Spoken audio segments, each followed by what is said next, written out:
اب آگے مولانا اپنے قارئین کو ایک اور طرح سے گائیڈ کرتے ہیں کہ اللہ والوں کے معاملات تو عوام الناس سے بالکل ہی مختلف ہیں۔ کیا فرماتے ہیں شاہ جاں مر جسم را ویراں کو ند، فرماتے ہیں جان کا جو شاہ ہے مراد اللہ تعالیٰ ہیں، فرماتے ہیں ان پاکوں کے جسموں کو پہلے ویران کرتا ہے، بعد ویرانش آباداں کو ند، اور اس کے بعد ان کے جسموں کو ویران کرنے کے بعد دوبارہ آباد کرتا ہے۔ اس سے کیا مراد ہے کہ دوبارہ ان کی نور شرع صدر ہوتی ہے اور پھر وہ اللہ کے نور کے ساتھ آباد ہو جاتے ہیں۔ آگے فرماتے ہیں اے خنک جانے کہ بحر عشق حال، فرماتے ہیں کہ کیسی مبارک جانے ہیں وہ جنہوں نے عشق کے لیے بذل کردہ او خانماؤں ملک و مال، جنہوں نے اللہ کے لیے اپنے گھر بار بھی چھوڑے، مال بھی چھوڑا، اپنے علاقے بھی چھوڑ دیے۔ آگے فرماتے ہیں گہے چنی بے نمائد و گہے ضد آں، فرماتے ہیں چونکہ صاحب انشراح ہیں، کبھی ان کی حالت کچھ ہوتی ہے اس نور کی وجہ سے اور کبھی کچھ ہوتی ہے، جز کے حیرانی نہ باشد کار دین، اور آگے فرماتے ہیں کہ دین کے کام میں حیرانی تو آتی ہے، تحیر تو آتا ہے، یعنی فرمانا چاہ رہے ہیں کہ جس پر دین غالب آتا ہے اسے اللہ تعالیٰ تحیر عطا کرتے ہیں۔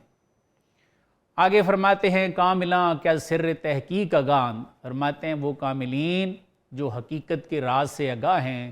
بے خود و حیران و مست و والان، فرماتے ہیں وہ بے خود ہیں، حیران ہیں، مست ہیں، سرگشتہ ہیں۔ آگے ایک اور بڑی خاص بات لکھتے ہیں نئے چنی حیران کہ پشتش سوئے اوست، فرماتے ہیں کہ پاکوں کی حیرت محمودہ ہوتی ہے، حیرت مذمومہ نہیں ہوتی، اس لیے فرماتے ہیں کہ ایسے لوگ تحیر میں ایسے بھی نہیں ہوتے کہ اللہ تعالیٰ کی طرف ان کی پشت ہو جائے،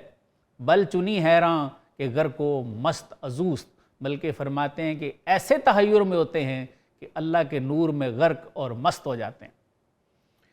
آگے انبیاء اولیاء کی حالتیں جو ایک دوسرے سے مختلف ہیں ان کی طرف اشارہ فرماتے ہیں آ یکیرا روئے او شد سوئے دوست، فرماتے ہیں کہ ان میں سے کچھ ایسے اللہ والے ہیں کہ جن کا چہرہ اس محبوب ازلی کی طرف ہوتا ہے،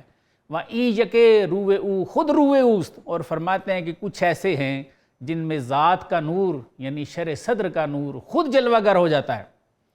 آگے ہم جیسے عوام الناس کے لیے بہت ہی اچھا درس دیتے ہیں اور فرماتے ہیں روئے ہر یک می نگر می دار پاس، فرماتے ہیں سب اولیاء کا خیال رکھ،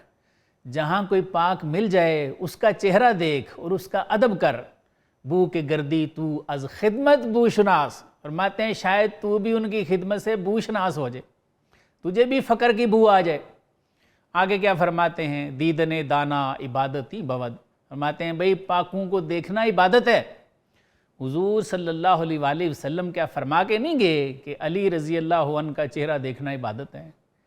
اس سے تو بھی تو کچھ سیکھ۔ آگے فرماتے ہیں فتح ابواب سعادتی بود، فرماتے ہیں بھئی پاکوں کو دیکھنے سے، ان کی صحبت میں بیٹھنے سے سعادت کے ابواب کھل جاتے ہیں۔